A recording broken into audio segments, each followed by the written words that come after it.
Hi everybody and welcome back to Checkmate the Matrix. Today we have another great guest, someone I've actually been watching for quite some time and I think is absolutely fantastic at what he does. So what I'd like to do is to introduce you to Allegedly Dave. How are you doing? How you doing? All right. Yeah, good. So just to start it off then, you have to tell everybody where you are and what you're up to because you're definitely not in the same place as me. Definitely not. No, I'm in St. Lucia right now. It's another beautiful day in paradise, and I usually spend the winter over here. Absolutely fantastic. I mean, I bet you there's a lot of other people who would want to do it, at least in warmer climes anyway. But I know myself being to St. Lucia before, it is absolutely paradise. It's absolutely gorgeous over there. Unfortunately for you, you're going to be coming back here soon, next week or something. So when you come back, what plans do you have on doing anything for we the people, as you would call it, and what are you going to be up to in that line of things? Well, I'm going to start another tour. Not as big as the last year's tour, but I'm going around giving my new talk actually, which is about essentially about the powers that we have in this world. You know what this world really is, and how to access these abilities that we naturally have, but we've forgotten about. It's really exciting actually because it feels like I've been led to find this information out like piece by piece. And if you watch my videos kind of in order, you can see my thought patterns as I start to understand all this. So it's really exciting. Brilliant. So obviously you're still on holiday, as it were, but have you actually booked anywhere, or are you just going to start working on that when you actually get back? No, I've actually started putting some of the dates on my website. That's allegedlydave.com. So I've got April's events in there, and I'm just about to put May's events in there, and I think this tour is going to just go up to about June. Okay, brilliant. What I'll do is I'll actually get that, and I'll share the screen in a second. So the is this like whereabouts that you live, or have you actually ventured further afield? Oh, I'm going all the way up to Scotland in I think that's going to be in June. But I'm going all over the country. Actually, the first talk I'm giving is in Hong Kong. Oh, okay. That's definitely a bit further away from your home then. That's for sure. Okay, Bit. brilliant. So what I'll do is I'll get the dates in, and when we've actually finished, if anybody's panicking about like missing any links, don't worry. I'll put all of the links in the description, so you'll be able to get a hold of it and see anywhere where you want to actually go and have a good chat and listen to Allegedly Dave. Now, you were doing a course. I know this is going back a while because I spoke to you about it. You were doing it like on the Peace Constable. Do you still actually have any working in that, or do you like teach people to do that, or anything along those lines? I still offer that as one of the talks I give, and last year I think I gave it twice, and especially to a group up in Derby who they've got a large group of people who intervene in bailiffs and eviction cases and stuff. So it was kind of decided that it might be a lot better if they all had peace constable skills to be able to approach those situations with a bit more sort of a few more tools in their armory, as it were. That was a very good session we had there. But yeah, it's still there, and if anybody wants peace constable training, it's not really just for an individual. It's really for a community. If you've got like a community of people who want to do something like that, then it's really for that, not just for the individual. Yeah, no, I mean, I could actually see how that would benefit and work correctly in a community. So, if you just had, I don't know, make up a number, say 10, like peace constables, and they all had, the same uniform as what you were actually wearing, with the same knowledge and the same tools, because you do find that, let's just say, like, the bailiffs, for instance, I know that's like not the correct word for them, but they actually rely on fear. They rely on, I don't want to say ignorance, as people are ignorant, but they haven't got the knowledge of what the actual law or the acts or the statutes are, and this is what they're relying on, so they can go in and literally lie and bully their way into people's homes and take their actual stuff. Right. And what I teach people is not only what to say, what the legislation that you can use. It's also how to present yourself, how to stand, how to read the situation, and use your body language, the way you speak, and the way you stand, to your advantage. The police, you do this, and as you say, the bailiffs and that use just the fear aspect, but you can bring a lot of tools to bear on the situation, and de-escalate it, and have it go your way rather than their way. Yeah, I mean, I think when you're talking about like body language, for sure that has a key role in it, but so does, like, your actual mental ability and your confidence as well.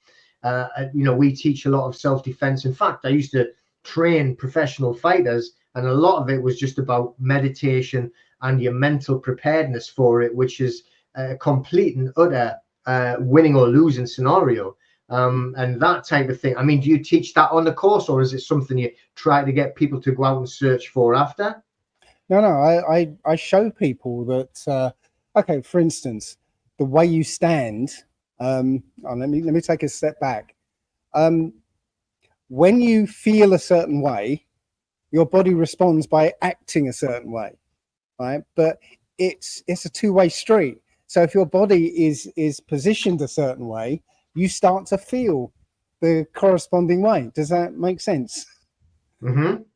So if you're standing opposite, let's say, a bailiff, right, and you're kind of hunched over, and kind of I don't know, limp, and you will feel less empowered.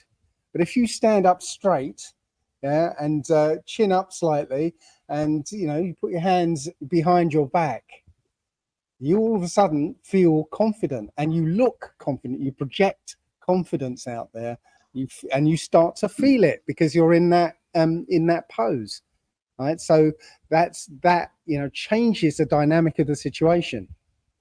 Mm-hmm. So I teach people things like that help them project confidence and almost superiority in the conversation. Yeah. Rather than inferiority, because we are taught in this society to be what's the word? It's like subservient, politely subservient. Mm-hmm. Yeah. So when we do these role plays in the course, we do these role plays where you have to pretend to be a peace constable, and you have somebody pretending to be a police officer, and so on. The peace constable's got to interject themselves into the conversation. So you've got a police officer, and you've got a victim, and somehow the peace constable's got to inject himself into that conversation.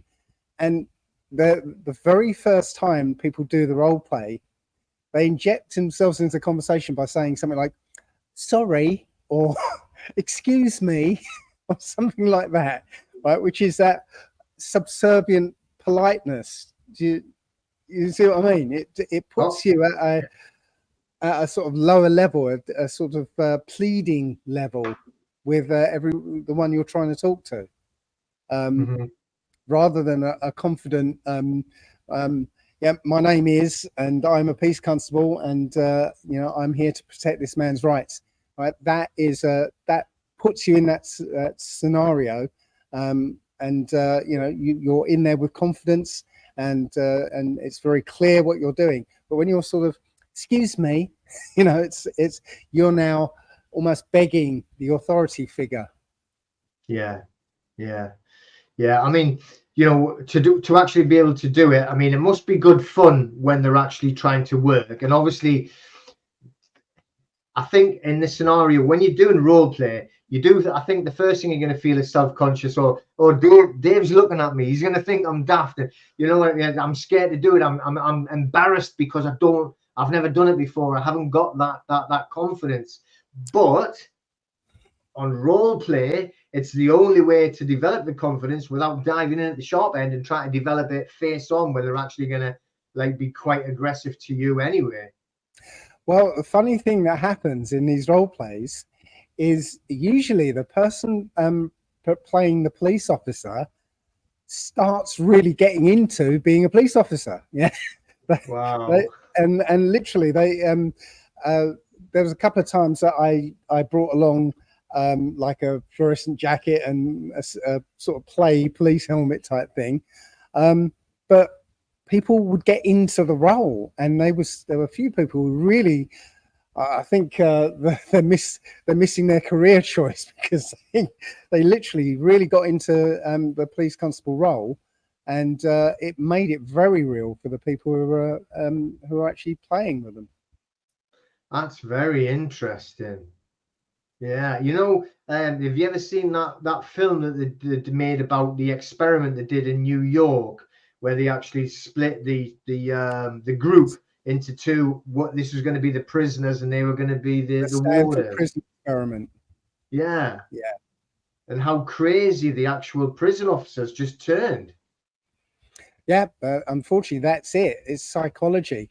Most of this system is built on psychology.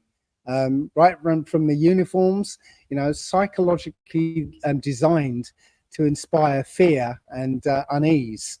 Yeah, everything in this system is about exploiting our psychological weaknesses. Mm-hmm. Yeah, the psychological weaknesses that have been developed from birth, right? Even your parents doing it to you without them knowing it, because it's just going through the same role as they did. But then after you're old enough at 4 years or whatever it is to go into these government indoctrination camps, to be like literally honed into quiet, like docile, little obedient drones. Indeed, that's the whole point of school, is to obey authority. You're not there to learn anything. The thing I've realized since I left school was I didn't learn anything in school. I learned everything after school. So why did I go to that place for 12 years or whatever it was? It was to learn to obey authority and accept this prison system. Yeah, well, it's a preparation for prison.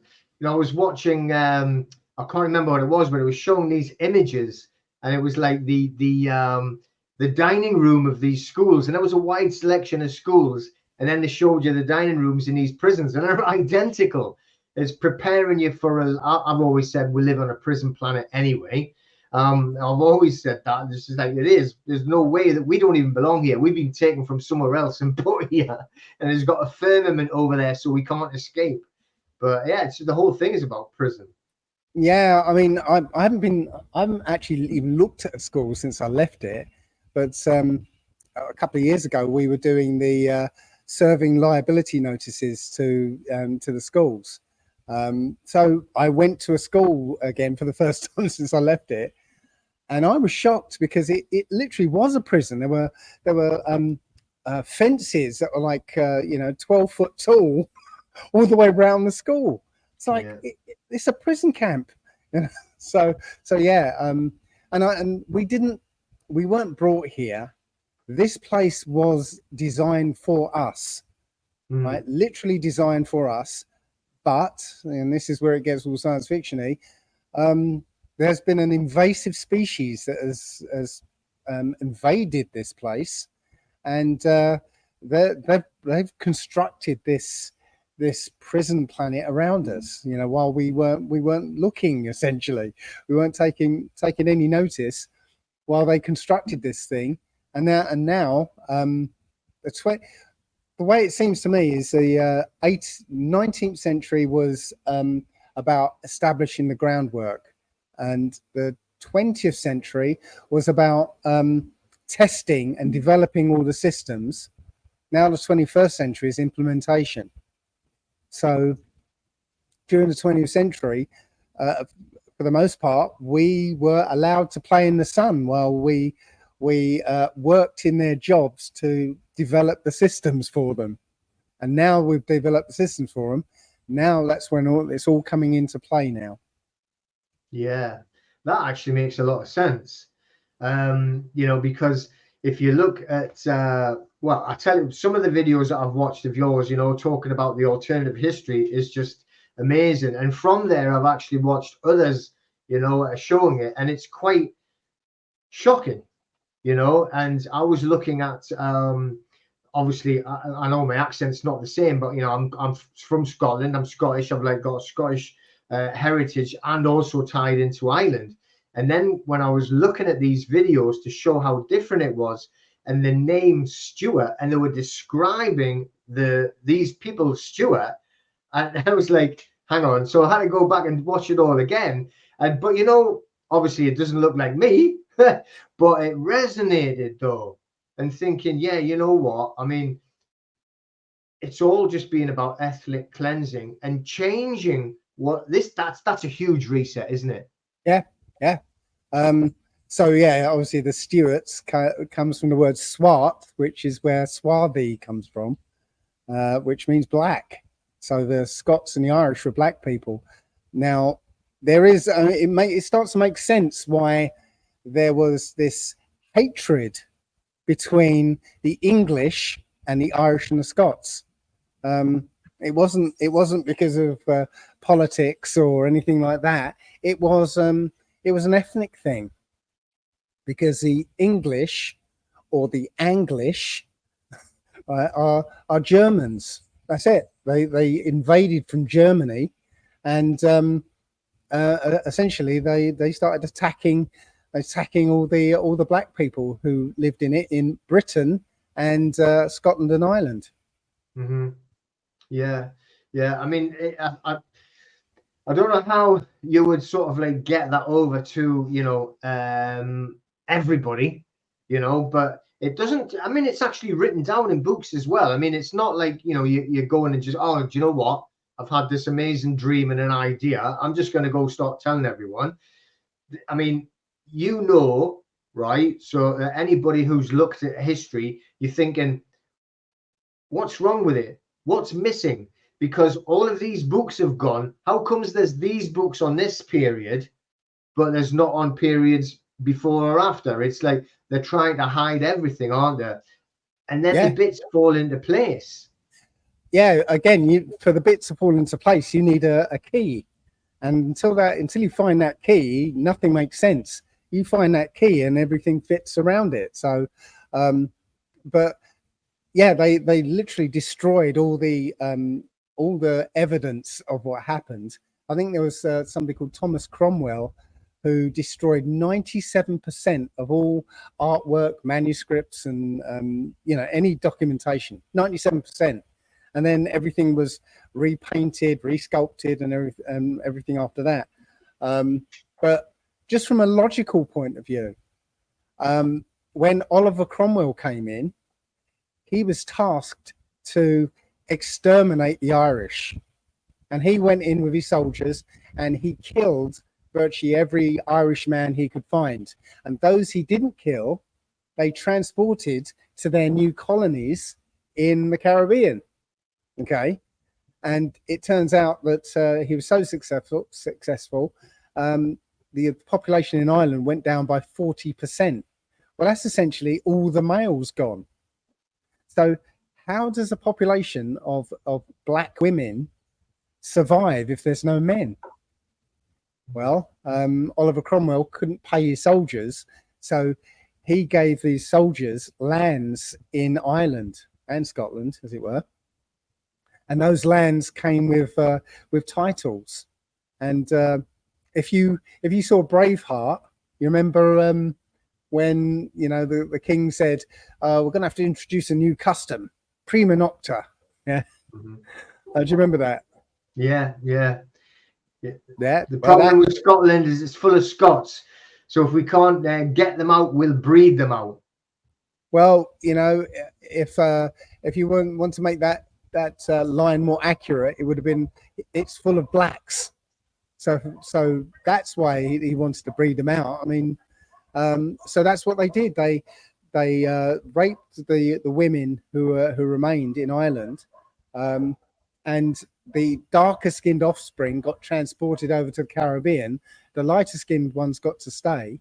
You do that for 300 years, you end up with a white population in Ireland, and what happens is a lighter and lighter skinned population end up going over to the Caribbean, and those lighter skinned ones would get the overseers jobs.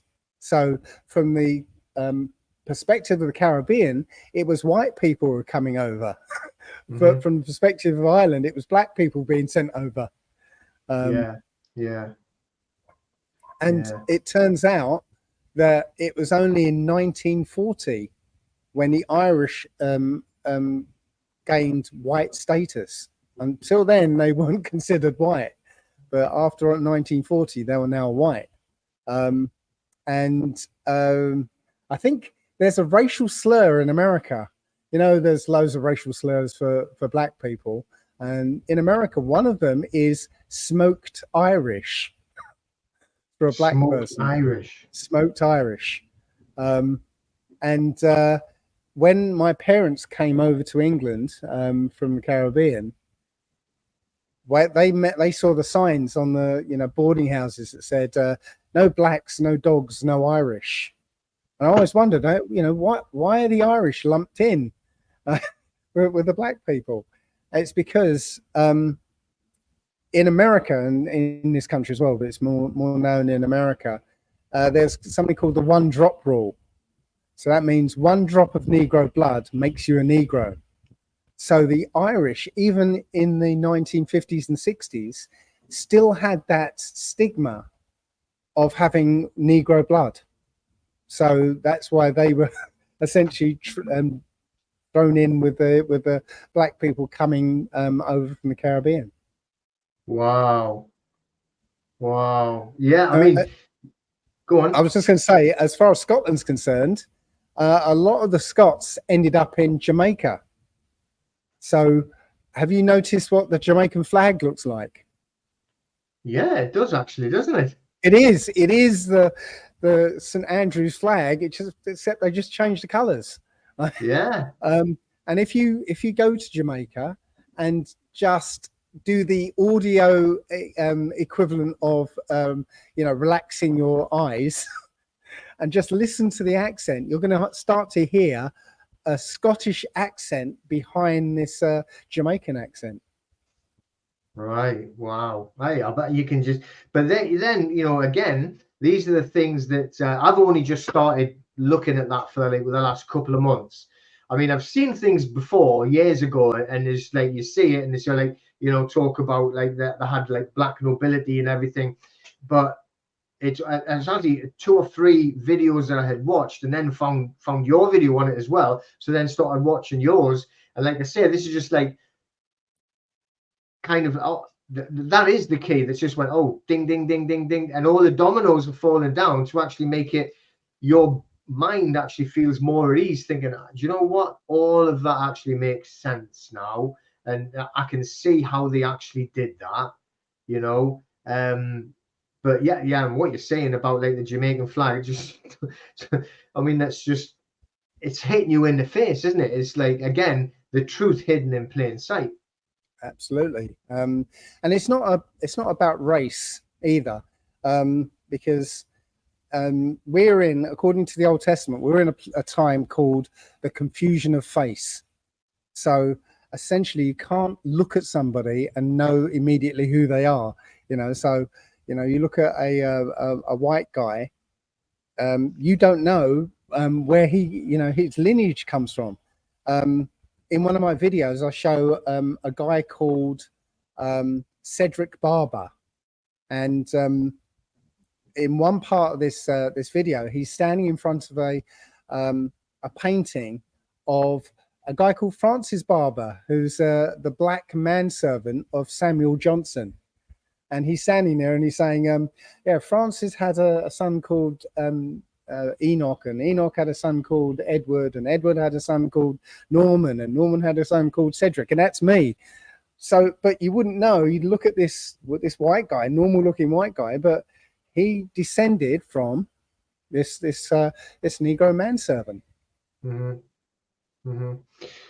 Just going back to what you were talking about before, when you mentioned Thomas Cromwell, and he under Henry VIII, and this is what they called the Reformation, and he actually went out and destroyed about you're correct, it is about nearly all of the actual churches.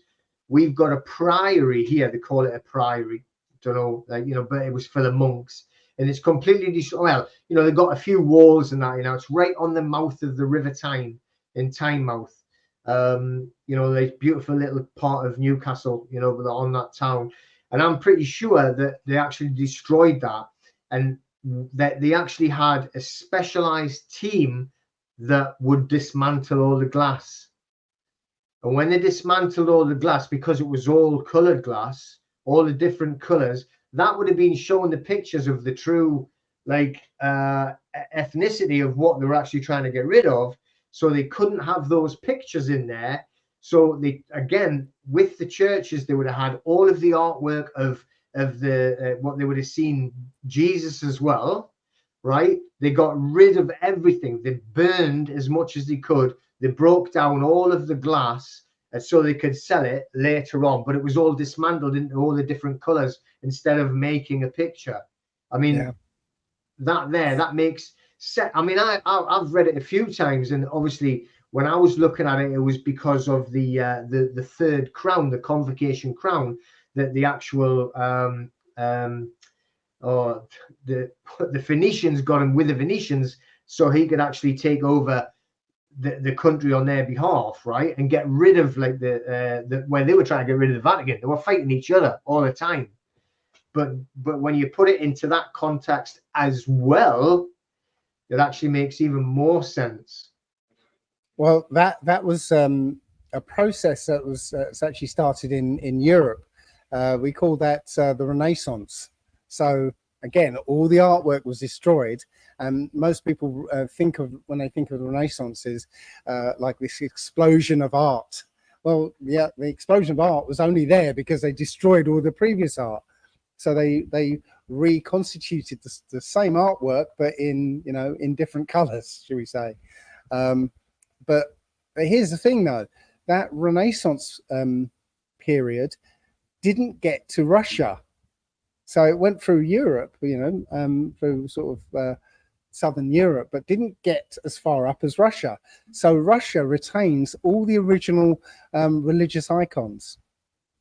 So yeah, all these Russian icons. If you go onto Google Images or something, put in Russian icons, you'll find all these characters from the Bible were depicted as black.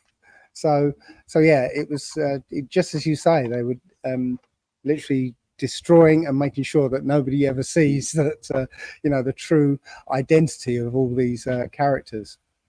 Yeah, amazing. But as well, as if you tie that into the actual structures as well, so not only were they trying to actually get literally ethnic cleansing, get rid of a race, but also the memory of it, but they actually got rid of it through the actual structures as well. So kind of, if you look, and everybody says, well, there was this, this existence of a people called Tartarians from Tartaria, and you just look at Russia, it's basically intact. and all those amazing buildings that you look at. I mean, we have a handful of them which are now being taken over by, say, the royal family in Buckingham Palace, or like, you know, these cathedrals and everything. You think, well, how comes we can't make anything like that now? But you know, if you look there, they've actually destroyed all of that over the centuries. So compared to Russia, which, I mean, I know a guy, I follow him, and like, you know, walks around Russia and shows it's such a beautiful, beautiful place. And compare it to what we've got, they've got rid of everything. Well, I look at the Tartaria stuff. So a couple of things I never really got into was Tartaria and mud flood. But as I'm a flat earther, we came across this guy actually put out a video a few years ago called Lost History of Flat Earth. And he put forward this idea that the moon, so the patterns on the moon, actually are like a map of the Earth. And so if you look at the face of the moon, for instance, one corner of that Earth, of that moon, is our present Earth. There's more Earth, but we only inhabit one corner of that map. So the Earth, you know, as far as I understand it, if you imagine it's a large lake that's been frozen over, and you've got a heat source, the sun, moving around one quarter of that lake, and it's melting out a puddle. Okay, that's our Earth. That puddle is our Earth. Now, the sun is actually going around a magnetic center, which itself is moving slowly around the greater Earth. So as it moves around, it's melting out a different puddle as it goes around, right?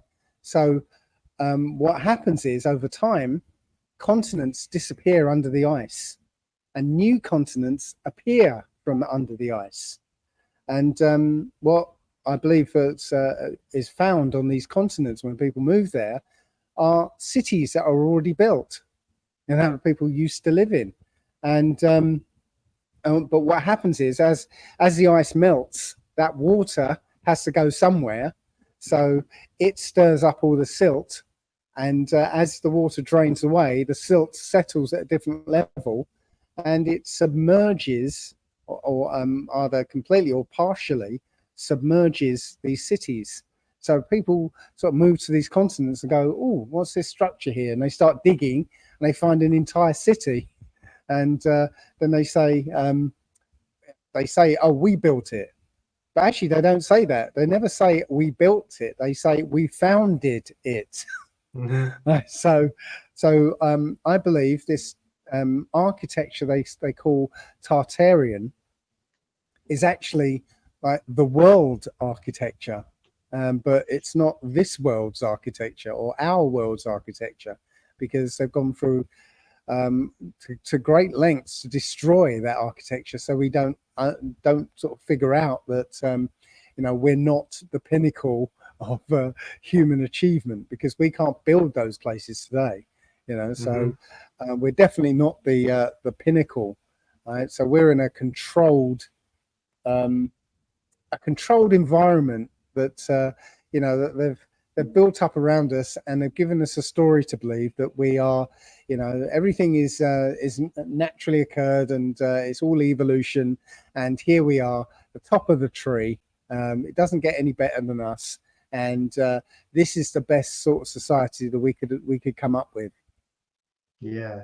I've never bought onto the evolution thing, because I mean, even if they said, well, if we came from, like, you know, apes and moved up, well, how comes they're still there then? Exactly.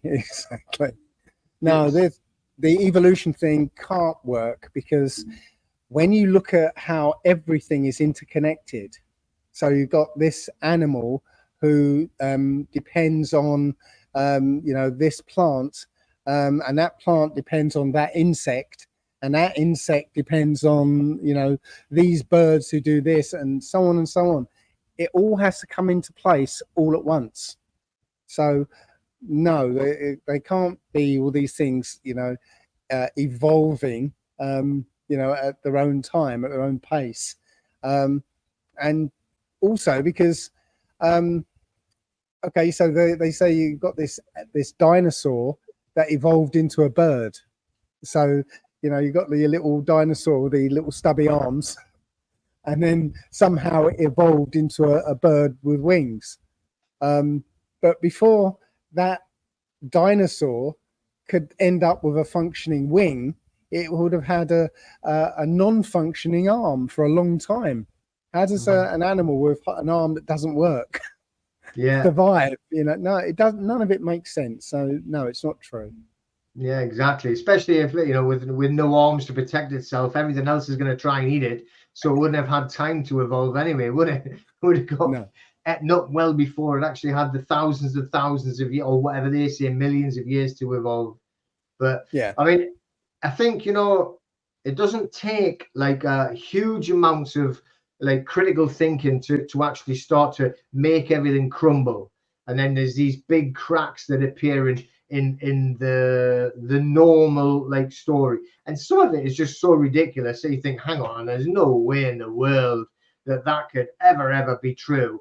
But I think obviously the way that it's portrayed, like the school that we talked about before, the indoctrination camps, and you get it. I mean, the propaganda that comes out from every angle and every single piece of material that you could see, like from, radio and television. Not that I ever watch television. The only time I hear the radio is when I turn it on to leave it on for the dogs when I go out the house. And then unfortunately you might hear some stuff, but apart from that, it's nothing else that's on. But you're shot at like all the time, like shotgun pellets flying around you all the time, isn't it? How dare you indoctrinate your dogs? Why are you doing that? I only taught them Spanish. Yeah, you're right though. I mean, this is it's very clever. I mean, the ones behind this are very intelligent, and yes, they have to bombard us with this stuff constantly. In fact, that's why television and films are so violent. They have to be violent because humans aren't naturally violent. They're not, they're not hateful and they're not murderers and that. But you can program people into being that just by, continually telling them this is the way to be, this is the way to be, this is the way to be. And I have, I found this video of something called the sharing experiment. I don't know if you come across it. No. How do you spell that? Just a sharing experiment. Oh, okay. So what happens is you get two children of any age. You can have an 11-year-old and a 3-year-old, right? And they're sitting at a table, and in front of them is a couple of plates with those covers over them. And the adult in the room says, okay, I'm going to leave the room and, count to 3 and then lift the covers off. So the adult leaves the room, they lift the covers off, and one child's got a sandwich and the other one hasn't got anything. So what happens automatically, without either of them thinking about it, the one with the sandwich picks it up, rips it in half, and gives the other half to the other child. And it doesn't matter what ages and everything you get, they automatically do it without even thinking about it. Somehow, and there's no somehow about it, we lose that, and we lose that because of our exposure to this system, this society that says no, it's all dog eat dog, it's all survival of the fittest, yeah, and you don't share, you hang on to the stuff that you get hold of, yeah. And you can imagine if you did that with two adults, the adult with a sandwich would just tuck into it and go, yeah, sucks to be you, Yeah, so, yeah, you can imagine that, yeah. Yeah.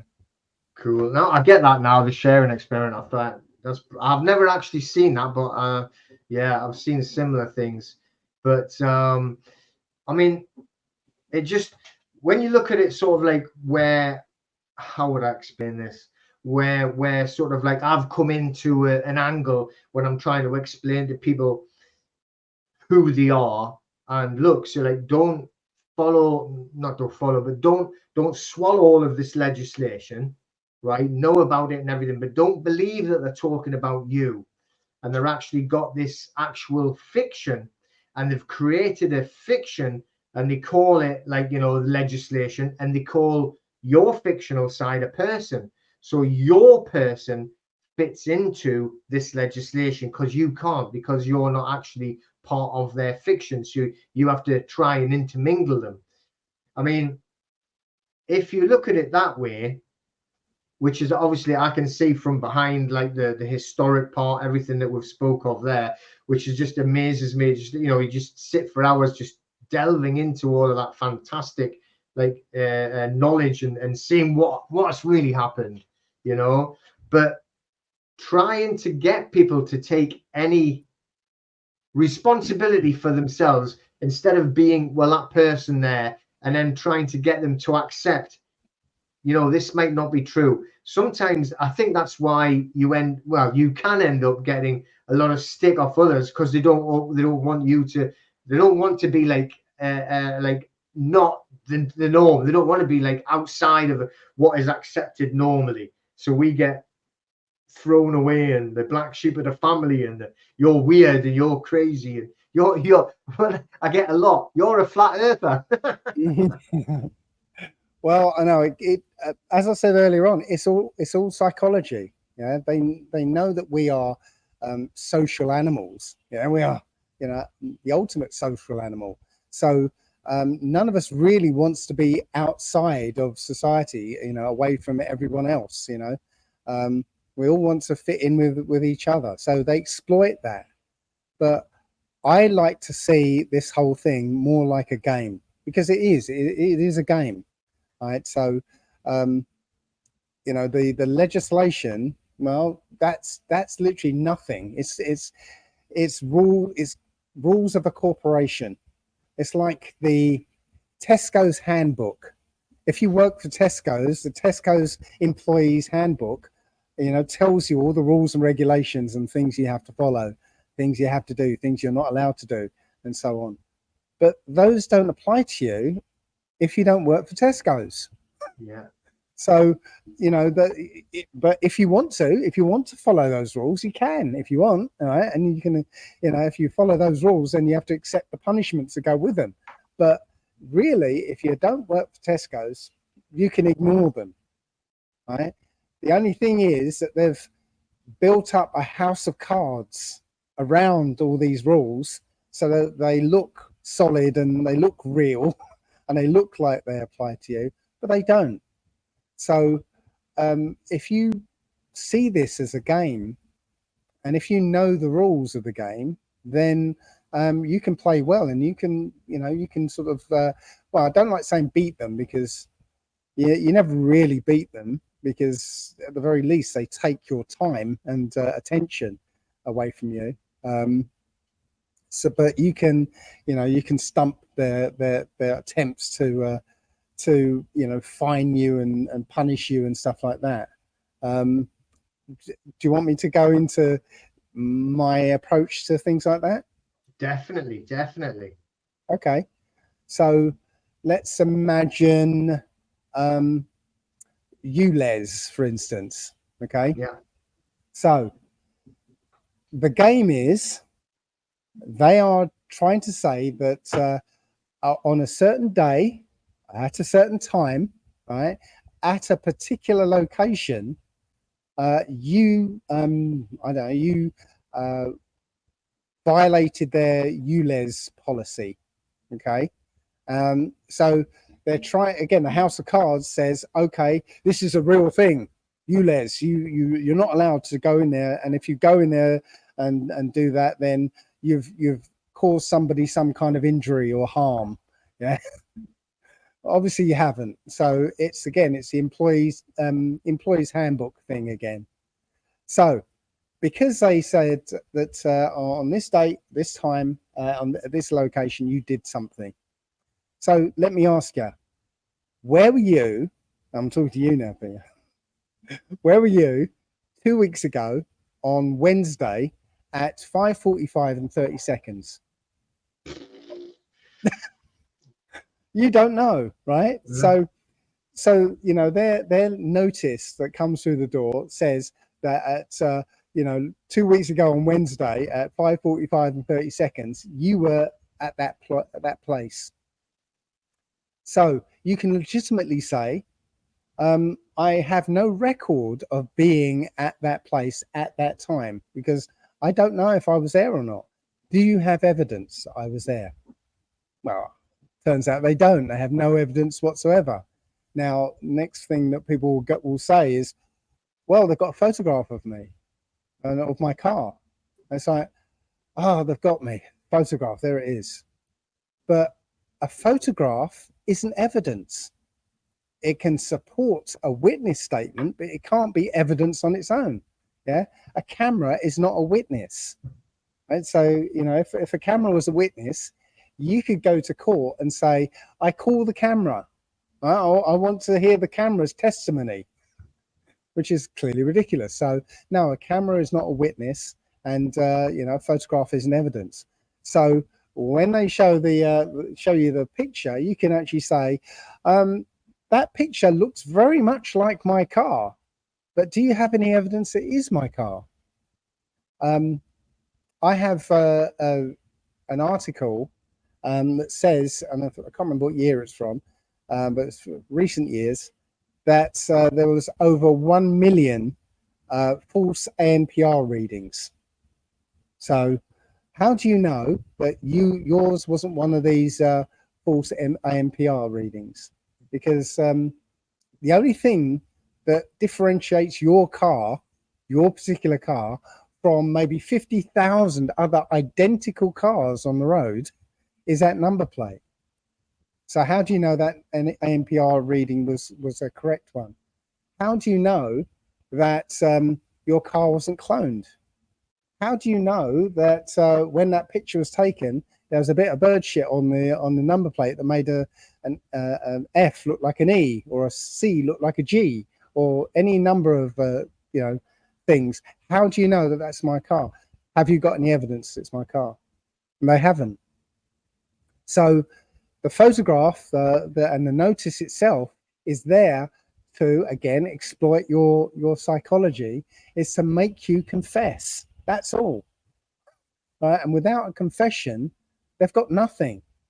Right? And there's no way they can go to court, right, with no evidence, especially if you know that they need evidence to do anything to you. Right? There's no way they can go to court with no evidence. Of course, if you don't know and you've got no idea that they need evidence in that, they will convict you. Right? But if you know how the game's played, then there's no way they can go to court without evidence. So that's why they use all these other tricks to try and get money out of you, because they can't do it in any legitimate way. Mm-hmm. Does that make sense? Yeah, most definitely. I mean, this is what we say quite a lot to people as well. You know, the old speeding camera. So they've got a photograph of the car. Apparently it's doing this, apparently it's doing that. And then they put the witness in, and it's a police constable doing a witness who was never ever there. So, well, but you need to have a corroborating witness. You can't have someone writing it after the actual event. It has to be a witness is a man or a woman who did witness. It isn't a past event. It's something that's actual, like a present, and they have to be present. Well, yeah, I mean, it's somebody who has first-hand knowledge of the situation at hand. And as you say, somebody sitting in an office who says, and I saw this on one of their notices, that somebody witnessed that they got this report in. That's what they witnessed. They saw this report come in. Right? But the law comes in about witnesses. That comes from the Old Testament. I think it's Deuteronomy 19:16 that says, out of the mouths of 2 or 3 witnesses shall a matter be decided. So they can't even just have one witness. They need at least 2 witnesses, right, before they can convict you of anything. And stepping back from that, they're trying to fine you, and this is going to like all the camera triggered so-called offences apart from speeding. They're trying to fine you before they've convicted you of something. Well, in this country, you're presumed innocent until proven guilty. Yeah, so you can't punish as a presumed innocent person. Yeah, and that's enshrined in the Bill of Rights Act 1689 and Magna Carta Article 39, I believe it is. I can't remember offhand. So those are constitutional, or well, a Bill of Rights 1689 is constitutional statute and cannot be repealed. So it's there to stop punishment before conviction.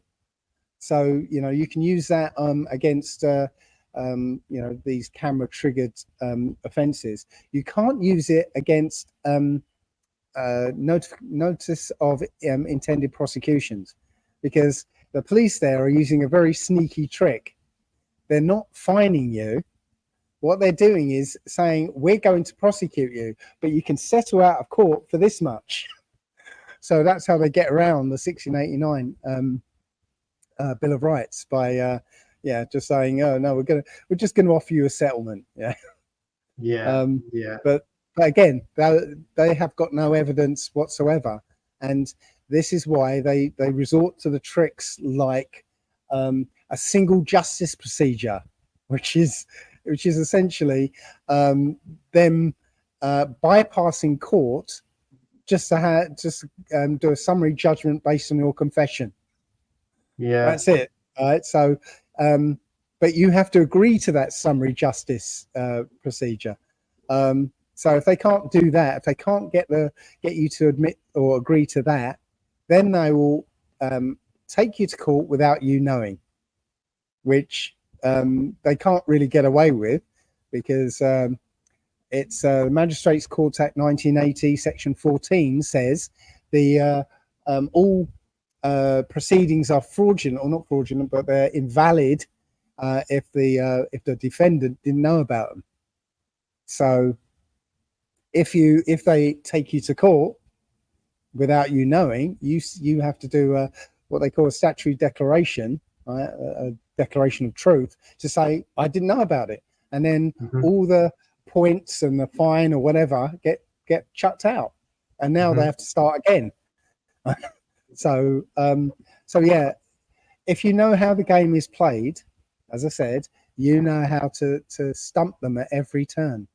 But you have to treat the process diligently. There are a lot of people who, and it really annoys me, a lot of people who come along, see that there's the templates there. They think, oh, if I send this template off, I just paste my name in the appropriate places and send it off, that'll be the end of it. I can walk away and carry on with my life, go back to being a muggle.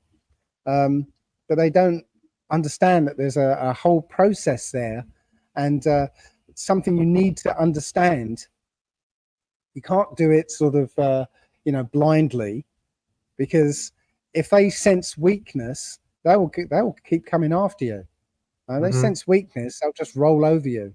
And I get it all the time. People come up to my Telegram group, and they grab a template, and then they come back a week or so later going, I got a response. What do I do now? What do I do now? The process is fairly simple, right? And you just have to sit there and read and do a little bit of study before you start it, and then you'd know what to do next. Yeah, unfortunately, I think it's coming down to the immediate gratification. It's like, well, I ordered it on Amazon, I can actually get it tomorrow. It's like, well, I found this template, so I don't have to do any work, right? Yeah. Dave's going to fill it in for me, and then everything's going to magically disappear. And I was talking about this actually last night in our meeting, and I was going over this. I said, I'm going to show you something, but please don't take it as a template.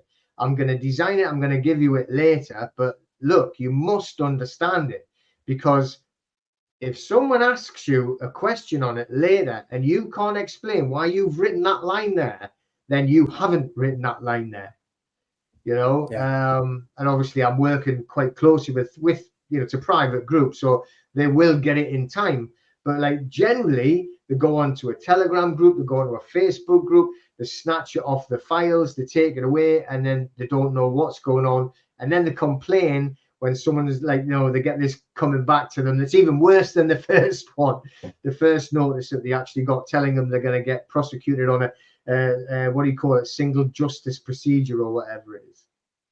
Yeah, well, for me, it's kind of a little worse than that. People just grab the template, send it off, and then they get into lots of trouble. They don't, they try and do it, figure it out themselves, and end up with like a big fine. And because they like to, police and all that, they like to really hammer you if you try and challenge them. Yeah, and if you don't know what you're doing, you end up with a massive fine and points and whatever. And I just get people come back and say, well, I sent a notice and it didn't work, and they hammered me with this, and yeah, it's all rubbish. Yeah, and it's all your fault. It's all your fault. But yeah, but that is the key. It's not about the paperwork. The paperwork, it does nothing. In fact, the proper use of a template is not to send it off to whoever it is. It's for you to understand what the process is. It's you study the template, and so you understand it, and then you write your own in your own words, as long as you don't change the core of the template. Yeah, that's how you're supposed to use a template. But most people, a template, I just paste my name in here and I'll send it. So yeah.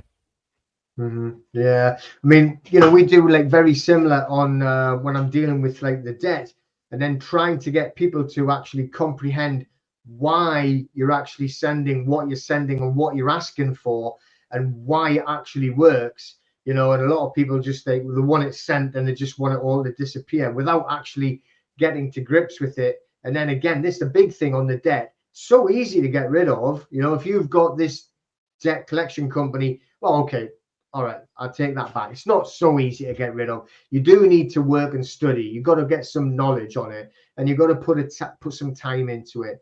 But once you actually see the steps and you can figure out the legislation, not only on the legislation on the actual debt side, going from the FCA and also from the Law of Property Act, the miscellaneous provisions, as well as the one Law of Property Act 1925, but then look at the GDPR and DPA part, which they disintegrate these debt companies. It's as if it doesn't exist for them, and they don't think that you know it, right? That's the whole thing. So they're trying to play on your ignorance as well as the fear, and if they put time in to study it, I'll tell you what, I mean, if you could actually go and get yourself into loads of debt and make a bit of a good living out of getting rid of it from these debt companies and actually suing them for smashing your GDPR, right. if you study it.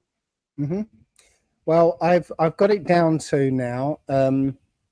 I have toolkits that I've put together.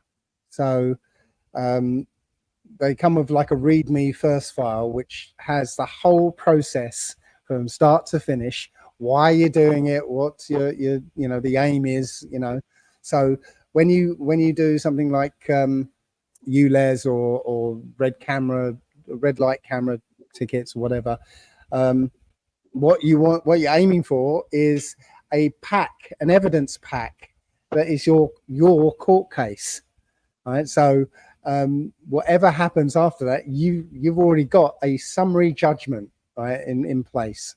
So the matter has been dealt with, and everything else hangs off of that. But this is why people who send one template in and hope it's all gone don't get it because you know, they don't get the whole scope of it. But hopefully now I've boiled it down to one toolkit and made it plain. And to be honest, at the moment, I'm getting a lot fewer what do I do now questions, so it must be working. So for that then, if somebody wants to actually get a hold of that toolkit, how do they go about getting a hold of that toolkit from you? Well, right now it's on. I've got a Telegram group called Ask Allegedly Dave. It's like a Q&A group. They'll be on there, or they can email me, and I'll send it to them. Cool. Okay. So to email it, would they go onto your website? Is that where you would like them to go, or just email? Just email me. I should actually update my website because it's got like old versions of my notices and stuff, and I've worked on them since then. But yeah, just email me, dmurphy25@gmail.com. Brilliant. Okay, because that would be really good for people. I'm actually just busy now planning and working on doing a YouTube, what do you call it? Like a series of videos where I'm going to actually show them why you should do the first DSOR and what you're actually looking for and what you're asking for. And I'm talking about unsecured debt. That's all I'm talking about. So I'm going to show them it just like, look, this is why you would do it, how you would do it, and what you would expect to get back. And then go through the actual stage all the way through. And the way I'm doing it is how to actually target them using GDPR, you know, so actually how you're going to actually not just get rid of them, but get something back off them for actually, you know, they are like, you know, taking away your peace, aren't they? You know, yeah. So we need some compensation for that. That's what I'm to do at the minute, but not so much of like a toolbox or how, but just videos like that.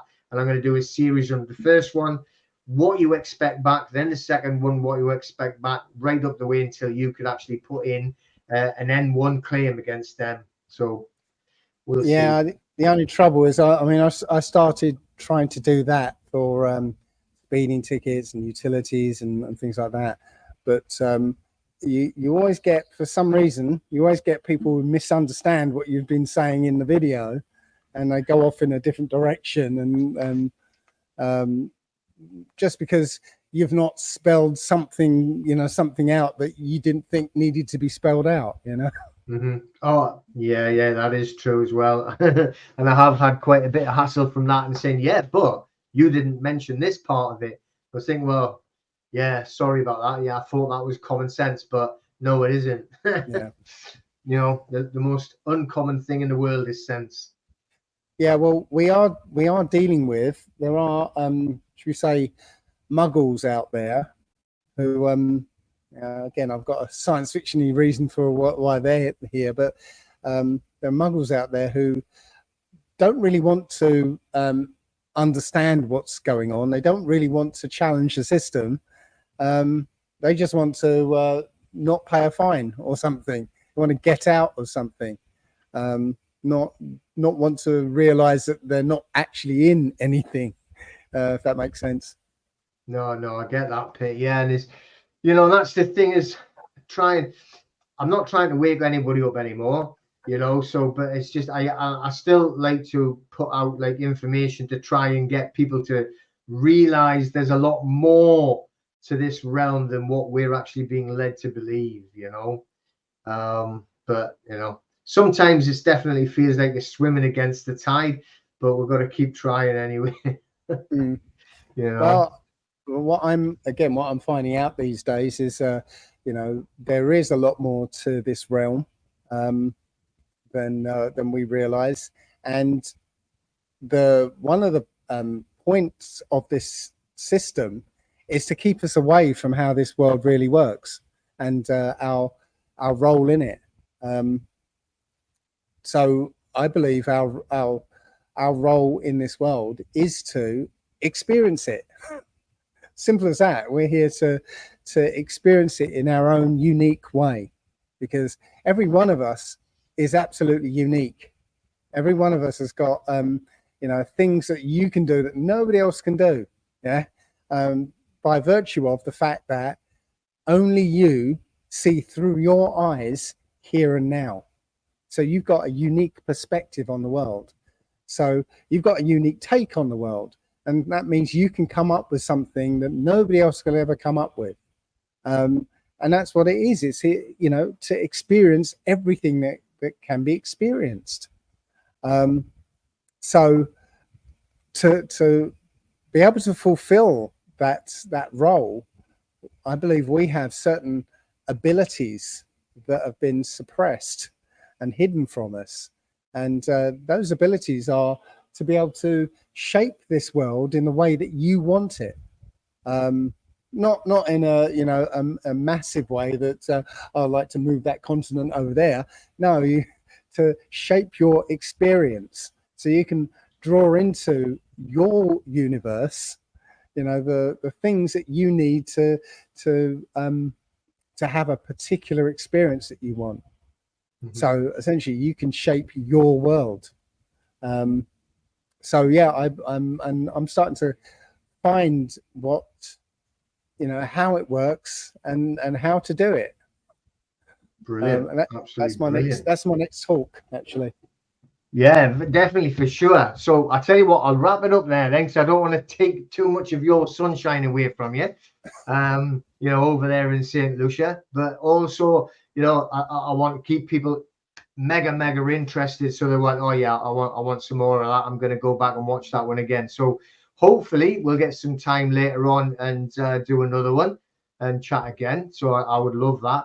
But thank you very much for your time and for your knowledge and for sharing and just for being you, really.